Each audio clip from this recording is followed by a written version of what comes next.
Na stičišču časa in narave, med borovci in razgledi, se razkriva zgodba preteklosti. Grmada ni lepot, je opomin, je zgodba, je tišina, ki govori. Zgodovina ni le številka, je spomin, zapisan na papir. Grmada se je še naprej upirala.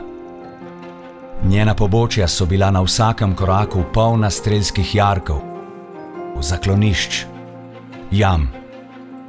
Dan za dnem so vrh utrjevali in podkrepili z betonom in peskom, tramovi in železnimi drogi. Ker je bila dlje časa prava utrdba izjemne velikosti, je bila grmada ključnega pomena za zmago na Soški fronti.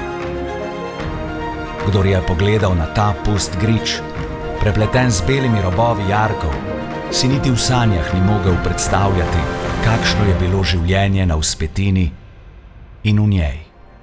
Muzej na prostem, postavljen na ostalinah Prve svetovne vojne, ohranja spomine na vojake, na noči brez spanja, na tihe korake po strelski liniji.